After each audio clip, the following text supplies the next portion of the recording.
And so, the Shakespearean plays, they follow the 5-act structure. 5 acts are there in a Shakespearean play.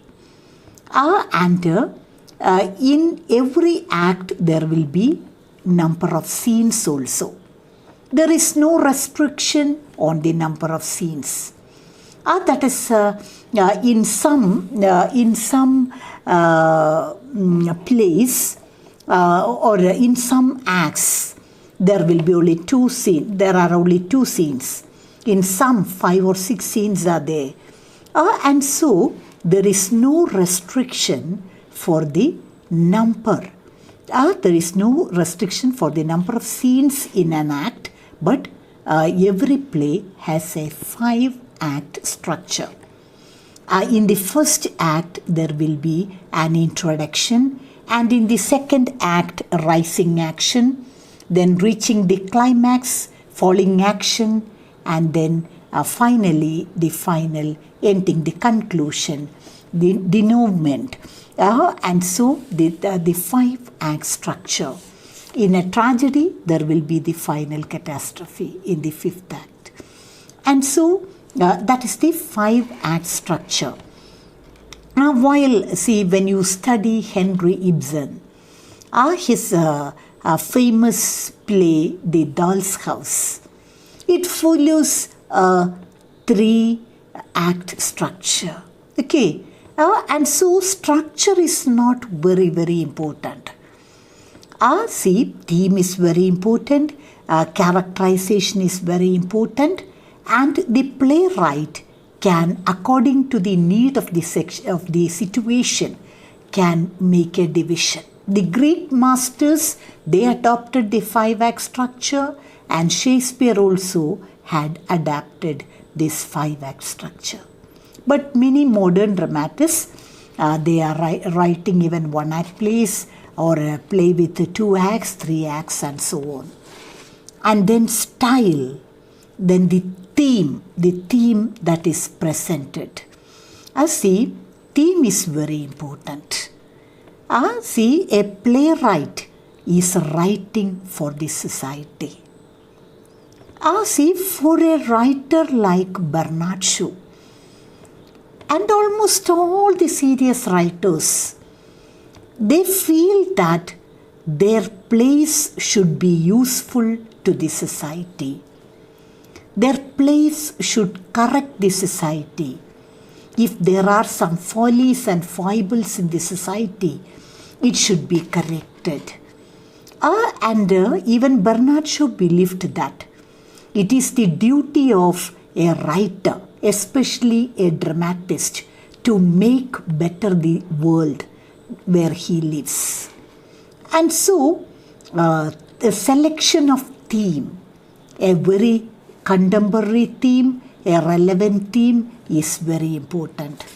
Then audience, characters as well as audience, they have an equal role or a very important role.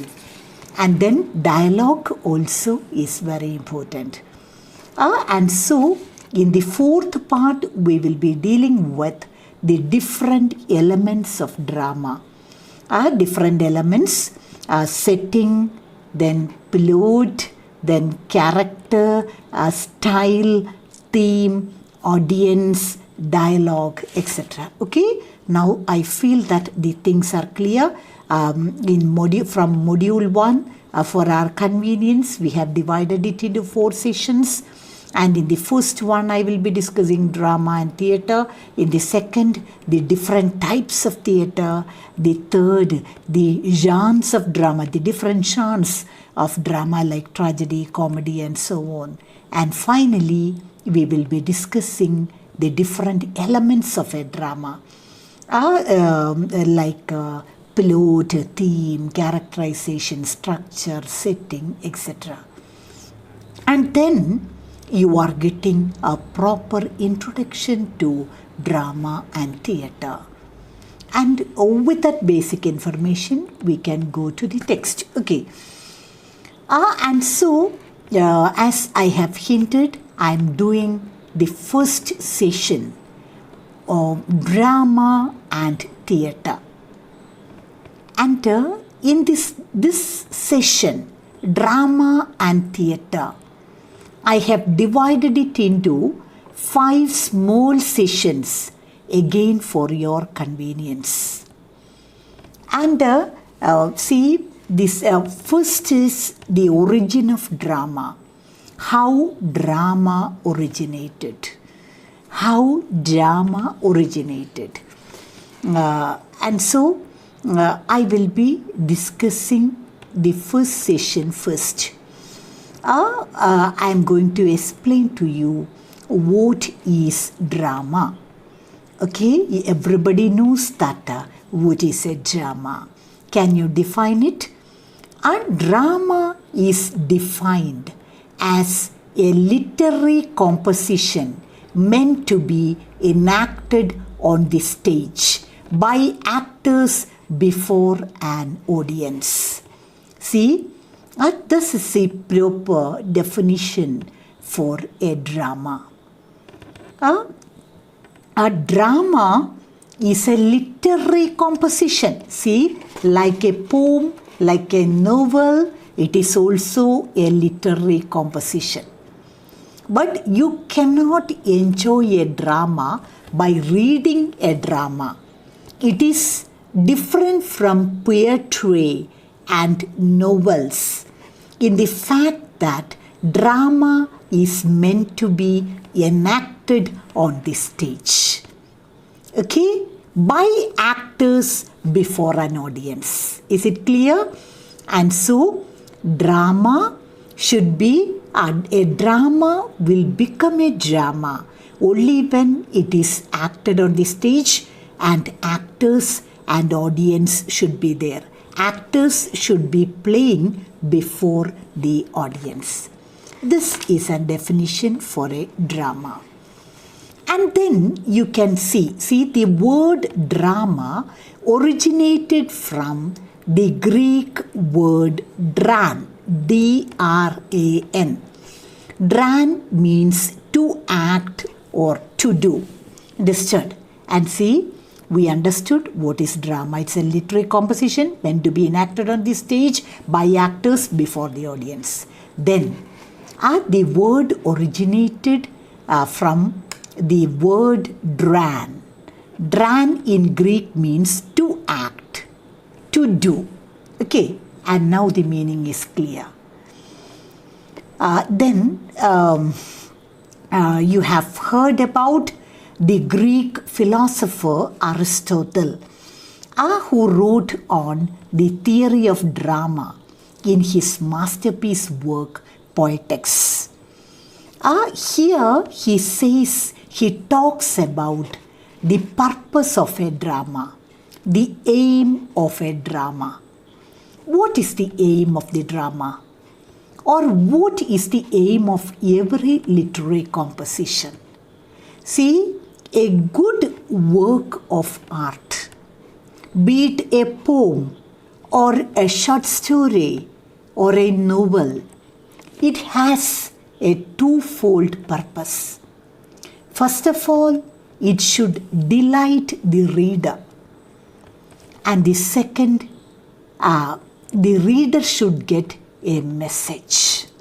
Okay?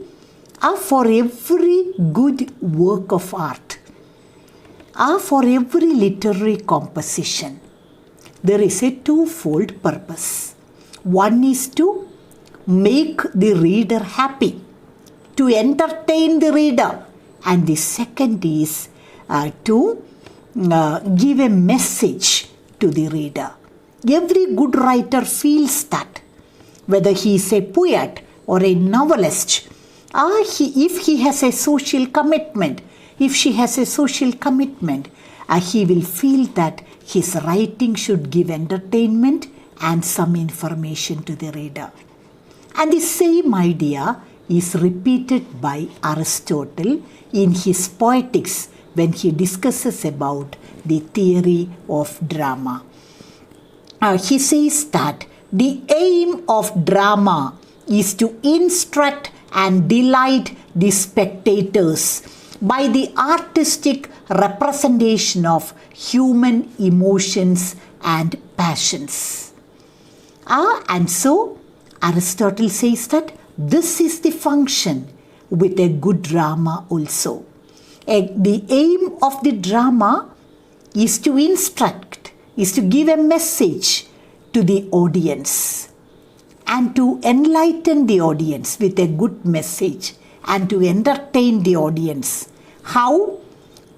By the artistic representation of human emotions and passions. A dramatic performance presents before its audience a duplicate, mimetic, illusory image of the world in all its complexity. That is, actually on this stage, you are getting a slice of life. A slice of the society is presented on the stage. The most vibrant literary form is drama. See, regarding a poem, you read a poem by yourself and you enjoy it. But see, sometimes you will read half the poem, then go somewhere, come back and complete it. But drama is not like that. It is very vibrant, or it is the most vibrant literary form. And the actors and the audience, there is a great relationship between them. The actors, they could get the impulse, or they will get the pulse of the audience when they are acting before them. The audience greatly influence the actors. It is a very vibrant literary form. And why it is the most vibrant literary form? Because of its immediate impact on the audience. That is why it is called the stage play. That's the relevance of the stage play. And so what is the distinguishing factor with regard to a drama, or why is a drama special compared to other literary forms? Because it is the most vibrant literary form because of its immediate impact on the audience. The audience, they will get the immediate response, and the actors on the stage also can feel the pulse of the audience. And so that is a drama. And see, here in this first session, drama and theatre, I was trying to explain to you what is a drama. And I told you that drama is a literary composition meant to be enacted on the stage by actors before an audience. And the word drama originated from the Greek word dran, meaning to do or to act. And again I told you that like other good literary compositions, the purpose of drama is to instruct the audience and to entertain them. But it is and a slice of the society is presented on the stage. And there is a great chemistry between the actors and the audience. The actors can greatly influence the audience, and the positive energy can be derived from the audience by the actors too. And so it is the most vibrant among the literary forms because of its immediate impact on the audience. Hope you have understood what is drama.